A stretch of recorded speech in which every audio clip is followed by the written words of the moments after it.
Welcome to the Life in the Red podcast presented by the Lincoln Journal-Star, your source for Husker news, analysis, and more. From football in the fall to recruiting in the summer, we've got you covered. Now, here are your hosts, Chris Bassinet, Parker Gabriel, and Stephen M. Sipple. 3, 2, 1. Welcome in. Life in the Red podcast. There's Parker, there's Sip. I'm Chris. This is Palmer, enjoying lunch as we record this at 12:13 p.m. You're on a Wednesday, December 13th, 2021. December 1st, Baz. It's not 13th December yet. 1st. It's not the 3rd. It's 12:13 on 12/1 is what I was looking for. Yeah. So if it was 12:13, we'd probably have a bunch of assistant football coaches hired, and we'd be talking about those. But we don't because it's not. And then you know what? I think that's a good place to start. You guys have been on top of everything these last few days as the season's gotten over, and we've moved into the kind of the next portion as far as coach movement, coach hires, coach fires, and everything. So I'll turn it over to you. I guess, what are you guys hearing? What's the landscape looking like right now for Nebraska's assistant coach search? Parker, go ahead. We are in the off season now. Go ahead. We are. You'd hardly know it.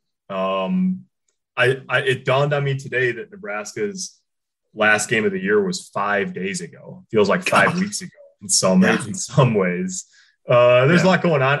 I guess as we sit here at now 12:14 p.m. Sipple on December 1st, it's worth noting that it's an extremely fluid situation. I mean, could have news while we're talking or an hour after or a day after or whatever. So sort of a moment in time. But the basics haven't changed as we're talking now. No hires have been made official. There's 4 spots to fill. We know, I guess, how do you want to do this? We go position by position, like sort of spot by spot. Obviously, we know Nebraska is going to hire an offensive coordinator. That's been the toughest to get a read on, sort of, in terms of what Frost is looking for, what direction he might be looking. We know what he said during the season, but don't have a lot of direction beyond There's that. stuff we know, though. We actually know quite a bit at this point, a lot more than we did last week. Sure. Yeah. There are things that are very solid that we know. We know, for instance, as you reported, Parker, earlier in the week, that Mickey Joseph is squarely on the radar screen. Yeah. Right. Not as an offensive coordinator candidate. No. As a receiver, probably as a receivers coach, right? Yeah. So we know that. My wife just came home. This is going to be interesting. She's never seen me doing this. So we know that, and we know that. We know that Donovan Rayola is squarely on the radar screen as an offensive line coach. We know Bill Bush and Ricky Brumfield are in the mix as probably special teams coordinators. Parker, Yep. Elaborate, please. Yeah. Well, that's sort of the way that it's going to work. The reason why it's interesting is because that's a good rundown of what we know about other staff positions, but there's an open question about exactly how the setup is going to work. I mean, that you're going to need an offensive coordinator, and you think it's possible that they're going to hire a special teams coordinator. And then after that, the question is, how do the spots positionally sort of fall together? So you also know that whoever the offensive coordinator is probably wants to have a say in at least, wow, that's a nice kitchen you got there, Simple. Oh, thank you. Yeah. You know that the OC probably is going to want to have a say in at least one staff position or maybe 2. And so the question then becomes, like, how does that work? Because I think there's people who would be happy if you just said, hey, Mickey Joseph's going to be the receivers coach and he's going to be the recruiting coordinator. Bill Bush or Ricky Brumfield is going to be the special teams coordinator. And, Donovan Rayola is going to be the offensive line coach. Okay, great. But then you need an OC, and that's leaving the OC, unless there's other attrition that we're unaware of at this point on the staff, without the ability to have any input in his own people, unless they already know who it is and he's having input behind the scenes. So that could be. we have quite a bit of information. I think we actually have a pretty decent picture of what it looks like at this point. But that one puzzle piece has enough influence in the whole picture that it's just not quite clear at this moment on Wednesday at 12:18 p.m., like how it all falls into place, and also exactly when it all falls into place. One part of it that makes a lot of sense to me would be is if they hired Bill Bush as it's probably the special teams coordinator, and Mickey Joseph in that wide receivers role, because those two could work together in recruiting. Yeah. They're very familiar with each other, very familiar, having worked together at LSU. And I think it would form a pretty formidable recruiting team. And they're both good coaches too. I think that package would make a lot of sense. Donovan Rayola would make sense in that he was Parker, about his playing career at Wisconsin. He was a very good center at Wisconsin. And one thing we haven't talked a lot about is I think, it hasn't really come out necessarily, but I think Cam Jergens has a decision to make is what I'm getting at here. Yeah. Yeah. And I think the offensive line coach hire has to be a factor in that, I would think. Right. Yeah. Yeah, definitely. And I mean, it's interesting, there's a lot of angles we can go with this discussion. Let's just keep it on the OL front there for right now. I mean, yeah, he's a big, jergens, that's a big decision that has to be made. And we can talk a little bit more about that. The thing that's interesting about Rayola is he's the assistant offensive line coach for the Chicago Bears right now. He does have some college experience. He was a GA at Notre Dame. And the guy who we worked for at Notre Dame, and I think in Chicago, at least for a year, is a guy named Harry Hiestand, who's regarded as one of the best to do it. And so you're sort of in this, like, if you hired an offensive coordinator who was an O-line coach, that'd be one way to do it. It'd be great if you could just say, give me the 5 best O-line coaches in the country, and let's see if I can land one of them. I don't know. I think Rayola checks a lot of boxes too. I don't think it'd be a consolation prize. I don't think would specifically be about the fact that Donovan Rayola's nephew Dylan is one of the top 2024 quarterback recruits in the country, although that's certainly a convenient byproduct of the conversation. So yeah, that's an interesting spot to watch. And it's made more interesting by the fact that you got to have synergy between your offensive line coach and your OC. And you also got a really good center who probably wants to know what's going on up front with who his coach is going to be next year if he decides to come back. So there's a lot of balls in play, basically. There's a lot of layers. There's a lot of wrinkles to you could say that for any of the 4 spots that are open. And then what it might look like going forward. The thing I would add about the Donovan Rayola piece, I mean, some people will be cynical about it and say, well, that's just about Dylan Rayola. Well, it's not really, because Nebraska's in a situation, I think you guys would agree, they have to get it going quickly in 2022. Dylan Rayola is a 2024 quarterback. He doesn't matter. That conversation quickly becomes moot if they don't produce.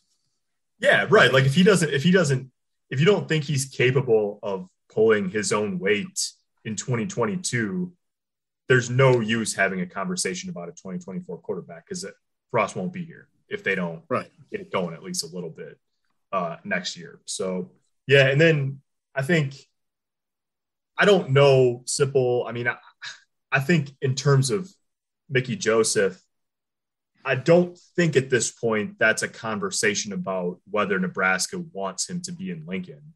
I think that's just about, the situation obviously changed significantly in the last 48 hours at LSU. There'd been weeks there where they didn't know who the next head coach was going to be after Ed Orgeron, took the buyout and was known to be stepping down, very publicly announced he was stepping down for the last several weeks of the regular season. And then boom, Monday night, they land Brian Kelly from LSU right as guys start going out on the road and being in home and visiting and all of that. So I don't know the ins and outs. I don't know if it's a tug of war. I don't know if it's decision mode. I don't know if the decision's been made. But certainly that timing of Brian Kelly getting hired there was interesting in the grand scheme of when Scott Frost trying to hire assistant coaches, basically. Yeah, for sure. So, I mean, I think we could say there's certain things we can say. There was a thought within the program that they would like to get these hires done. Most of them by the end of this week. So I'm still operating under that sort of illusion. Now, again, it can get complicated. So we don't know exactly what those complications could be. There's a lot of movement in college football, though. So, no kidding. Yeah, a lot. So I would say there's a pretty high degree of stress going on right now. I mean, it's really, if you just back off and look at it, if you just take the 30,000 foot view, it's really interesting what's going on. I mean, it's kind of like our Zoom right now. There's a lot of movement, there's a lot of moving pieces. There has been more movement than usual. Yeah. The listeners rather than the viewers are really getting gypped on today in terms of what they see and what you only hear. Yeah, Trix threw a little bit of a wrinkle into my situation, but because she works at the same area. So yeah, there's a lot, and but you just gotta. I mean, if you're a Nebraska fan, you just have to. You basically have to trust that Frost can handle this. But his CEO skills are being tested to the max right now. It's funny. I put this was not exactly a throwaway line. I thought it was interesting, but in writing about Mickey on Monday, the last thing I wrote in the story is that it's going to be a busy week for Frost because he's going to be on the road visiting recruits and also probably interviewing job candidates. Then but if you actually just think for a minute about what that looks like, flying all over the place to see, they saw Jaleel Martin in Chicago yesterday. I think he and Travis Fisher been all over the place. And that's what that looks like, in addition to there being guys in the program like Cam Jergens, Adrian Martinez, Damian Daniels that are trying to make decisions about their future, probably want to talk to the head coach about those decisions. Then you're also trying to interview coaches. And if you're interviewing coaches who are either A, still playing this year, or B, like let's say in Donovan Rayola's case, obviously the NFL season's still going. That's a lot to try to do all that in a few days. And so, yeah, it's a week of action. It's a busy week, and we'll see what the fruit looks like at the end of it, or into next week or whenever. How long? You guys kind of already talked about this. I know there's some unknowns, but what do you? Palmer's got thoughts too. What do you guys kind of expect for a timeline? Do you think it'll be by the end of this week that this will be wrapped up, or do you see it stretching maybe into next week or even longer? I think there'll be some positions we'll know by the end of this week. I don't know if we'll know all of them. But, well, it depends what you mean by the end of the week. I mean, by Sunday or Monday, maybe they would. That's next week. Monday is next week. Yeah, Monday would be next week. Sunday technically is also next week. Yeah, I never know what to. I always consider Sunday part of. Let's say Saturday night. How about that? Yeah, I don't know. All four. I'd be surprised if all four fill by Saturday night. Just a guess, though. Yeah. The other part of this that I guess we've alluded to, I don't know, I was moving around. Adrian Martinez's decision, there's a decision to be made. It's become pretty clear that I don't think it's been made. As of yesterday, right. I would say, Parker, you would agree. As of yesterday, I don't think there was any decision made with Adrian. So yeah, I agree. And that situation changed, obviously, with his shoulder injury. I can say definitively that is a rehab process that will last through the spring and probably into the early summer. And that is obviously a complicator. And there's some thought that maybe Adrian would just be more inclined to stay here in the program and rehab with people that that he knows. It's a comfortable environment for him. So I don't know exactly what he's thinking. It wouldn't surprise me if that's what he's thinking. Yeah. It would seem to make the most sense, right? Like, it'd be the easiest path for him if it's a pretty extensive rehab. Like, it doesn't make a lot of sense in my mind, at least. If you're going to rehab, why would you risk leaving a spot where you know what the care is going to look like? You know who the doctors are. You know who your trainers are. Like, from that point of view, it's a no-brainer. But maybe he's thinking on a different path than I am. Yeah, it could be. I mean, I don't know. I mean, I don't know when exactly we'll get that. That doesn't have to be a rush, though, right? Well, it especially, I mean, I think there's, Frost said the last week of the season that there's a sense of urgency in making that decision. But I think that sense of urgency, like from the program standpoint, it's hard because, like, Adrian's done a lot for Nebraska. He's put a lot in. He's obviously got a long rehab ahead of him. There's also the sort of non-emotional program end of it, which is the sense of urgency. If you're looking at Nebraska from a football program standpoint, probably kicks up a notch once a new offensive coordinator is hired and once you know who the quarterback's coach is. That's for two reasons. A, Adrian will then know what that structure is going to look like going into the rest of the offseason. And B, that would be when figuring out what the quarterback room is going to look like in 2022 and what, if any, additions need to be made to the room will kick into high gear. That happens once the new quarterback's coach is in place. I mean, it seems to me that if you don't know exactly where Martinez is going to be health-wise and what you've got is Logan Smothers, Heinrich Harburg, and Richard Torres coming into the program in January coming off a knee injury, it seems to me like you have to add somebody to the room. I mean, that would be my read on it from here. Now, maybe they feel differently about it, but I think it's even a different situation than last year. And a new offensive coordinator is going to know what kind of relationships he's got with other quarterbacks, whether they're in the portal, maybe going to be in the portal, whatever. And that they're going to know, hey, this guy does not want to come here with Adrian Martinez looming in the background. Or, no, he's totally comfortable with it. That's fine. He'll come and compete for the job, and he knows he's got the spring and all, like all of that. I think that's another complicated situation to sort of navigate here over the next few weeks. But I don't, especially as long as they don't have an offensive coordinator and a quarterback's coach, like I don't think Adrian Martinez feels a lot of rush to get that figured out like right at this moment on Wednesday at 12:30 p.m. Yeah, Adrian's in a real position of power, it seems like, in this deal. Like, he knows.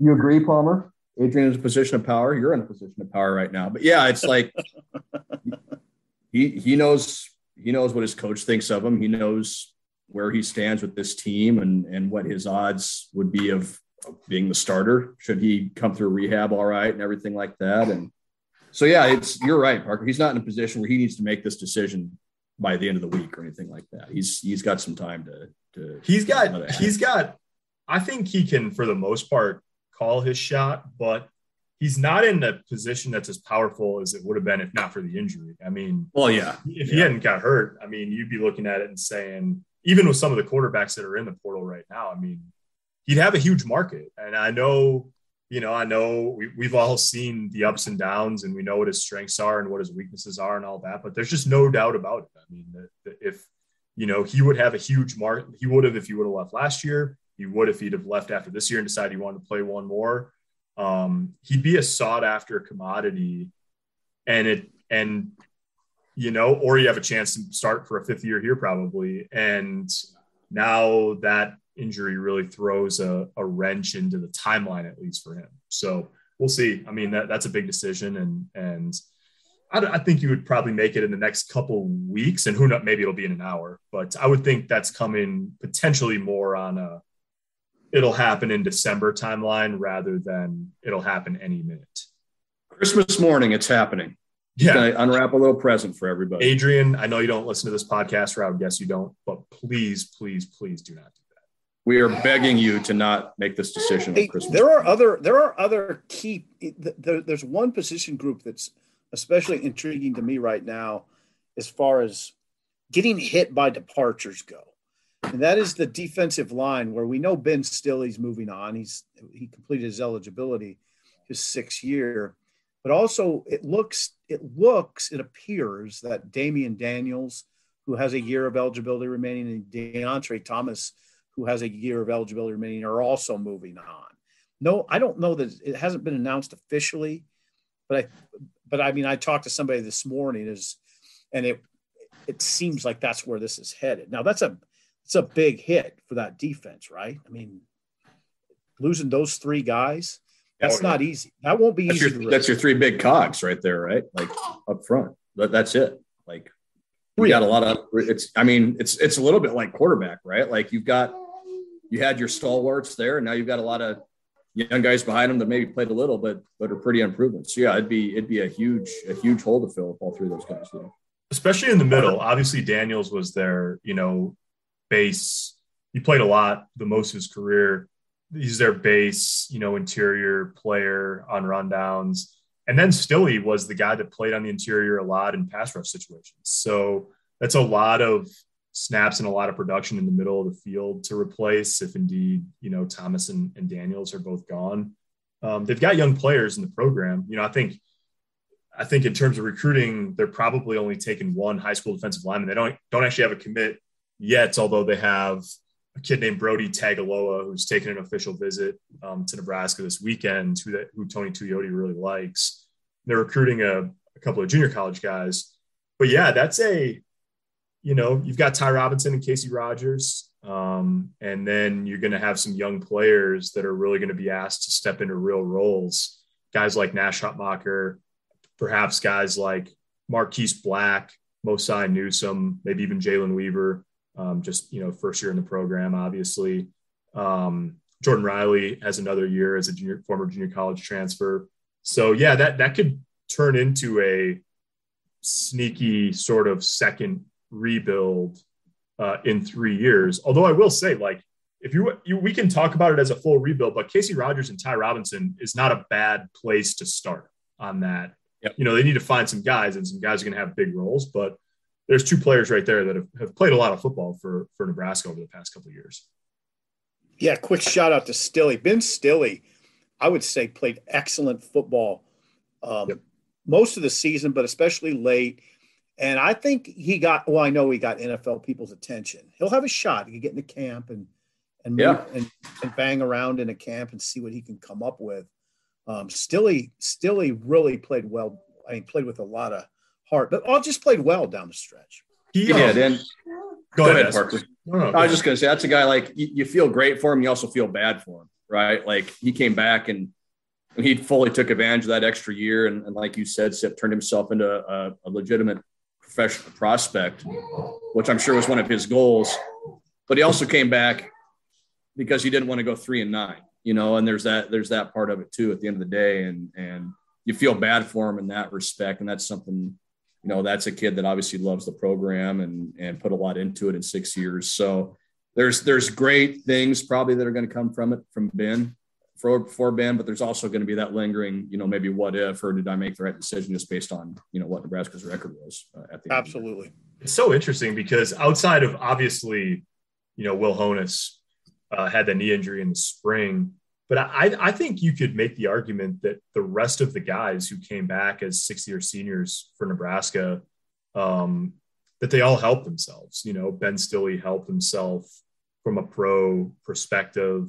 Markel Dismuke and Deontay Williams, obviously both played well. Honus got hurt. And then Cam Taylor-Britt probably helped himself too. He's not a 6th-year guy, but he came back for another year. I think he probably helped himself in the eyes of evaluators too. So I think all those guys probably benefited from coming back. Samari Toure, I think, benefited from showing that he could be productive at the Big Ten level after a year in the FCS. And so there's a lot of, I don't mean, this isn't meant to sound Pollyanna-ish. It's just an odd reality that there were a lot of individual success stories in terms of like building yourself for the next level on this team this year. And Cam Jergens, went from a guy who couldn't snap consistently to being really on the NFL's radar screen. You know, there's a lot of guys who have done themselves a lot of good in the past 12 months in the program. And it's just sort of mind-boggling that turned into the worst winning percentage since 1957 in the program.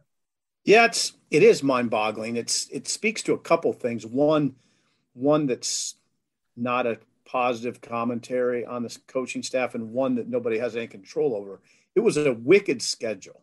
And we knew it was going to be wicked going in, and it was probably even worse than we thought. I mean, that was a very hard schedule, as it turns out. Yeah. Yeah, it really was. Now, do I think that the coaches squeezed per your conversation or per what you just said, do I think this coaching staff squeezed everything it could out of this team? I really don't. I just don't know how you could say they did. I think if they did, it would be in a bowl. It would be a lower tier bowl. But I think that even as wicked as that schedule was, I think this team could have got to a bowl game. Well, yeah, that goes back to all the one-score loss discussion, right? Like if you squeeze everything out of this team, you win a few of those one-score games. And then, of course, that flips everything. So maybe you're 6-6 to 3-9, whatever it is. So, yeah, I agree with you 100% there, Steph. There's a lot of individual success stories, but, yeah, they didn't squeeze everything they could get out of this team for sure. Now, I don't know. The one thing, just circling back to Cam Jergens real fast, the thing that I heard today is that he's getting a 3rd to 5th round draft grade. And in one way you could get him back here is to say, well, 3rd to 5th round is good. But 1 to 3 would be much better. And it matters. I mean, there's no question it matters. If you're drafted in the 1st through 3rd rounds, I mean, basically you're being counted on to contribute right away. And they're going to put more into you. They're going to put more money into you, and they're going to put more time, and they're going to give you more patience. So I don't know. I think that would be one way to sell Cam getting back. If you're a 5th round pick, there's not going to be as much patience and not as much money, obviously. Well, it's interesting. They're looking at take Iowa. I mean, Tyler Linderbaum from Iowa is an exceptional talent. He's being talked about as potentially a top 15 type pick, potentially the top half of the 1st round. You don't even need that. I mean, if you get into that 1st, 2nd round, and I think Cam, that's rarefied air to be any kind of offensive lineman, but especially an interior offensive lineman, and to be talked about in that kind of realm. But Cam's got the package of athleticism and ability to have that sort of future potentially. And it's not my place to say whether he should, come back or whatever, but I think it's a different conversation with him than it is for a guy like, just take Damian Daniels as an example. Damian's got himself in really good shape. He's been in college a year longer. He's also been a defensive lineman for 9 years, going back to high school. Cam's been playing center for 3. He's young at the position. He's a year or 2 years younger than a lot of the guys that are leaving Nebraska to go to the NFL. And all of that combines to make him, I think, just from a projection and talent perspective, the most interesting decision among the Nebraska players on whether he can really build more into his draft stock by coming back for another year. Cam Jergens, 3rd team All Big Ten today by the media. That was announced earlier. Some other guys got some nods too. We need to touch on that. Austin Allen, a 1st team All Big Ten pick by the media at tight end.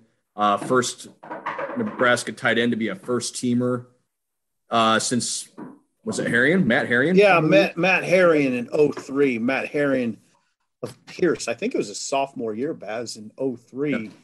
Different kind of tight end than Austin Allen. He had serious speed. He almost had wide receiver type speed. Yeah. At least straight line speed. He wasn't super agile, but it was Herring in 2003. And this is Austin Allen's Nebraska's first non-punter or place kicker to make the 1st team all conference team since 2014. So you got to go back a ways. That was Randy Gregory at defensive end and Kenny Bell at receiver. Nebraska went through a stretch there for 2014, 2013, 2012, 2011, where they were getting 3, 4, and 5 first team all conference picks. The well went dry and the records went bad. And there's a direct correlation, in my opinion. Yep. Yeah, absolutely agree. Sip, you guys were kind of talking about, you're on top of that today. Who else? We talked Austin Allen. We just talked Cam Jergens. Who else today got recognized by the Big Ten, and kind of your thoughts on where they fell maybe? Just Cam Jergens. Besides Austin Allen and Cam Jergens, there was 2 honorable mentions. Samari Toure was an honorable mention, and Adrian Martinez was an honorable mention by the coaches. So those were the only other ones. All right, Park, you want to hit on a little bit of recruiting here, and then we can move on to hoops and call it a podcast? Yeah, that's the other part of what's going on right now. Is there's a lot of recruiting to be done. Nebraska, I think right now that we know of, has 3 players coming in for official visits this week. Brody Tagaloa, who's listed in the recruiting services as a tight end, but Nebraska is recruiting him as a defensive lineman from the Bay Area, California. Tony Tuioti was out to see him earlier in the week. They also have a defensive back coming up named Malcolm Hartzog, who's sort of an under-the-radar type from Mississippi that they really like. It's easy to draw comparisons to players in the recruiting world, but it's a little bit Cam Taylor-Britt like from when Cam was in high school. He's just a really good athlete that Nebraska likes as a defensive back. He'll be here. And then Gage Stenger, who's already committed. He'll be, I think, in town for his official visit this weekend, because you get to do that even if you're from right down the road. So it's pretty interesting because Nebraska's efforts, I mean, they're still recruiting a few high school kids. They're obviously getting a couple that they'd like to add to the class high school wise. They're interested in a guy from Minneapolis who's kind of intriguing. And his name's Emmett Johnson. He's a running back, had 42 touchdowns as a senior in high school. They were up to see him yesterday. We'll see if they get him in for an official before the December signing period. I haven't actually technically offered him a scholarship yet, but they're obviously interested. And then the other part of it's the portal. I mean, there's just players pouring into the transfer portal from all over college football. It's a feeding frenzy. A lot of them are getting recruited right away. Some of them are going to have to wait. Nebraska's made some offers. They're recruiting some guys, offensive linemen, defensive backs, defensive linemen. I mean, just across the board, I'm sure they're in on receivers and running backs too. They're probably starting to work on the quarterback scene, although that's going to have to come together a little bit as the offensive staff does. But yeah, I mean, it's an entirely different animal than it was even 2 years ago. Certainly different animal than when the portal first became a thing in 2018.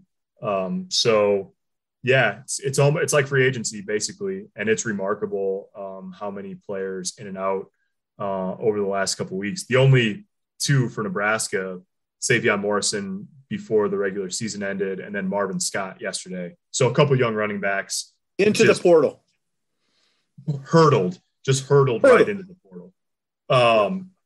So that could be why Nebraska is taking a keen interest in this kid from Minneapolis, and it could also spur them to look at running backs in the transfer portal too. They have another one. They have a high school kid committed already named Ashton Hayes from Reno. Tony Tuioti was out to see him yesterday. So a lot of stuff going on the recruiting trail as well. What if I asked you a question? Nebraska has 9 players in its class of 2022 right now, 9 verbally committed players. Why? If you're in Frost's situation where you got to win now, development gets pushed to the back burner, I would think. Why not just stop it at 9 and fill out the class with transfers and portal people? I mean, I think that's because you've got to have some, you're going to recruit some high school players. Now they're not recruiting very many. They've got 9 in the class right now. I think they might add 3 more, 4 more. They've got 2 coming in this weekend. And if you're coming on an official visit 10 days before signing day, the school probably wants you. So we'll see if they land one or both of those guys. Let's say they land both, that would get them to 11. I don't think it's going to go much past that. They haven't had a lot of guys go in the portal so far. Space is going to be pretty tight. You'd think, Sipple, that they want 5, 6, 7, maybe more spots for transfers. And they just don't have room to add much more to the high school class and also take a good number of transfer players. And as you sort of indicated, I think they're going to tilt the scales pretty heavily toward transfers going. I mean, let's say over the next 2 months, they add 10 players. I think it would be maybe 3 high school kids, 4 high school kids, and then 6 or 7 transfers. That would be more important than me saying that. Frost has said it. Right. Frost said one way to get this program from being close to getting it over the top is to go get some difference makers, which is that's the 2 words he used, difference makers. Is that one word? That could be one word, but there's a hyphen in there. Difference maker. Yeah. So that's that. Baz, we got to talk some hoops. It's a big December now. Yeah. Starts tonight, actually. Yeah. By the time you guys listen to this podcast, the game will have probably been started or be over. But Nebraska tonight at North Carolina State, part of the Big Ten ACC Challenge. First of 5 straight games against power conference opponents. After NC State, they will head to Indiana, play the Hoosiers on Saturday. Then they'll come home, play Michigan next Tuesday. Then they head down to Atlanta, play Auburn a week after that on December 11th, and then Kansas State at home on December 19th. So really, really big stretch for Nebraska coming up. This is why they set the schedule up the way they did. They thought they would probably be at worst 6-1 right now. I'm sure they didn't schedule Western Illinois thinking they were going to lose that game. They're 5-2. They've won 4 in a row. They've built a little confidence. Now you go on the road for the first time, and you play a team that has a pretty similar profile to you. Has played one power conference opponent and lost. NC State lost to Oklahoma State. It's a team that's been pushed by some lower major and some mid-major teams. I believe Cornell played them within 3 points. Louisiana Tech played them tough the other night. So kind of similar to Nebraska in a lot of ways. It's going to be a really good test, I think, for Nebraska to see how far they've come, since the Creighton game. Of course, being on the road is different, but we all remember how that Creighton game started, being down 19 points, 10 minutes into the game and having to claw all the way back, and they almost did, to their credit. But Fred Hoiberg has talked about how this team has grown since then. He said yesterday he likes this team where it's at right now a lot more than he did, maybe at the start of the season after they lost to Western Illinois and had the Creighton loss a couple nights later.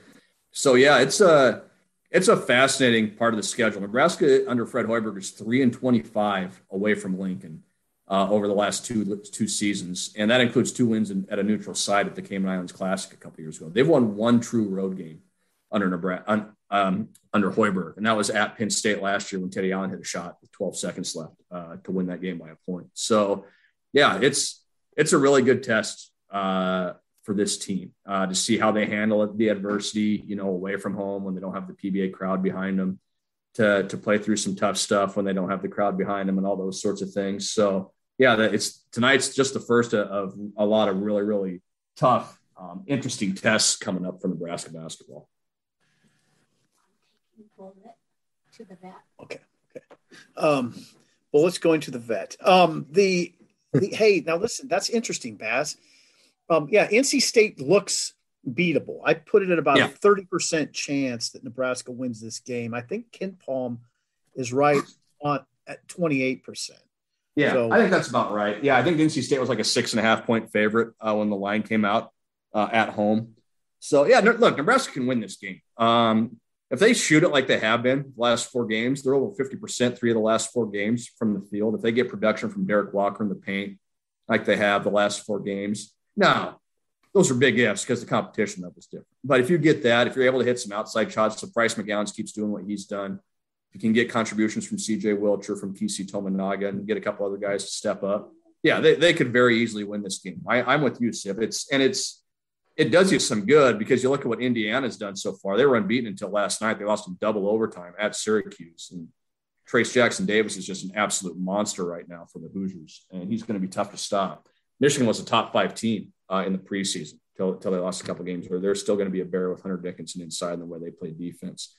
Auburn's really, really talented. Maybe the most talented team Nebraska's going to play in this 5-game stretch. They've just got dudes all over the place, even though the ranking maybe doesn't show it. So, yeah, getting a win tonight would do you a lot of things. One, it would tell you you're on the right track, certainly, from the beginning of the season. And two, it tells you that with the stretch you have coming up, you're going to be able to play with a lot of these teams. And so that's what makes tonight's game so important. Yeah. Now, the one thing to watch in this game is Walker's is critical no matter what, but I think he's especially critical because North Carolina State's big man is out. Go ahead. I forget his name, but yeah, led the ACC in block shots last year, averaged about 10 points a game, averaged about a double-double, if I remember right. And they lost him first game of the year to a season-ending injury. So they've got a 6'11" guy starting in his place, but his numbers aren't great. You know, it's a guy they expected to be a backup this year. So that's a real position where Nebraska might have an edge, even though they're not going to throw, 6'11" out there outside of Eduardo Andre. Derek's going to get the majority of those minutes, assuming he stays out of foul trouble and doesn't get hurt. But, yeah, they need Derek Walker to do what he's done because I think that makes everything a lot easier for Nebraska on offense when he's going. Yeah, I mean, this team is largely about – I mean, the two best players are Alonzo Verge and Bryce McGowan, but they could use somebody to go with them on a consistent basis. It doesn't have to be the same guy. It's not going to be the same guy. It could be Wilcher on a given night. CJ Wilcher. Walker is a good one that could go with him. Lat Mayen. If those guys could, just one of those could rise up every night and give you 3 double-digit guys, that would help a lot. Yeah. That's what they need, and that's what they got the other night with Tominaga playing the way he did, scoring 23. They just need some more of that. And so we'll see what it looks like. But yeah, absolutely fascinating stretch for Nebraska basketball right now. It's probably going to give us a pretty good gauge, I think, on what the rest of the season is going to look like once we get to the end of this 5-game stretch. Right. I like that you pegged the percentage right where Ken Palm does. I've always thought of you as being sort of like a supercomputer. Yeah, I do too. I don't mind you saying that. I think of that. I think of myself that way. I think of you in a lot of different ways, Sip. That's not one I had thought of, but I'll start considering it a little more. Why don't you bite your tongue then? Fine. You know what? I will. I have a young son in the house, and I will bite my tongue. How about that? All right, guys. My son's climbing onto a coffee table right now, so we're gonna end this podcast. Thanks everybody for tuning in. We'll talk to you next week. Hopefully, we'll have some assistant coaches to talk about, and we'll see where the hoops team's at. So until next time, talk to you soon.